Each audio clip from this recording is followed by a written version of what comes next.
LDF സർക്കാരിന്റെ 4ാം വാർഷികത്തോടനുബന്ധിച്ചുള്ള എന്റെ കേരളം പ്രദർശന വിപണന മേളയ്ക്ക് കണ്ണൂരിൽ തുടക്കമായി. രജിസ്ട്രേഷൻ പുരാവസ്തുവകുപ്പ് മന്ത്രി രാമചന്ദ്രൻ കടന്നപ്പള്ളി ഉദ്ഘാടനം ചെയ്തു. മെയ് 14 വരെ പോലീസ് മൈതാനിയിലാണ് മേള നടക്കുന്നത്. സംസ്ഥാന സർക്കാരിന്റെ വികസന നേട്ടങ്ങൾ വരച്ചുകാട്ടുന്ന വിവിധ വകുപ്പുകളുടെ 151 തീം സ്റ്റാളുകൾ, 100 വാണിജ്യ സ്റ്റാളുകൾ എന്നിവയാണ് മേളയിലെ പ്രധാന ആകർഷണം. 52,000 ചതുരശ്ര അടിയിലാണ് പവലിയൻ ക്രമീകരിച്ചിട്ടുള്ളത്. വിനോദസഞ്ചാരം, പൊതുമരാമത്ത്, കൃഷി, കായികം, കിഫ്ബി, സ്റ്റാർട്ടപ്പ് മിഷനുകൾക്കായി പ്രത്യേക ഏരിയ എന്നിവ ഒരുക്കിയിട്ടുണ്ട്. പോലീസ് വകുപ്പിന്റെ ഡോഗ് ഷോ, മൃഗസംരക്ഷണ വകുപ്പിന്റെ പ്രദർശനങ്ങൾ എന്നിവയും മേളയിലെത്തിയാൽ കാണാം. സാംസ്കാരിക വകുപ്പിന്റെ നേതൃത്വത്തിൽ വിവിധ കലാകാരന്മാരുടെ തത്സമയ പരിപാടികളും ഓരോ ദിവസവും അരങ്ങേറും.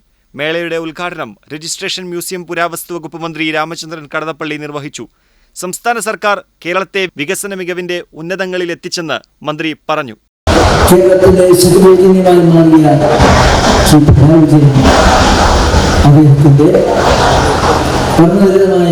പ്രവർത്തനങ്ങൾ കൊണ്ട് കേരളം ഇന്ന് നേടിയെടുത്ത അഭിമാനകരമായ നേട്ടങ്ങളുടെയും പുരോഗതിയെയും നേർക്കാഴ്ചകളെ കുറിച്ചൊന്നും നിങ്ങളോട് ഞാൻ പങ്കെടുക്കേണ്ട കാര്യമില്ല. നിങ്ങളെല്ലാവരും പങ്കാളികളാകണം. അതെല്ലാം തന്നെ നേരിട്ട് അറിയാവുന്ന സഹപ്രവർത്തകർ സുഹൃത്തുക്കളുമാണ് എന്നുള്ളത് ഞാൻ ആ സാഹചര്യത്തിൽ KK ശൈലജ MLA അധ്യക്ഷത വഹിച്ചു.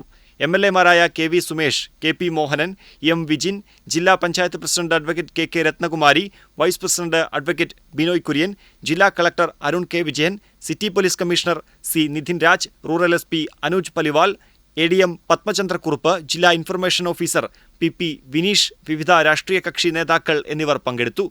പ്രൈം 21 കണ്ണൂർ.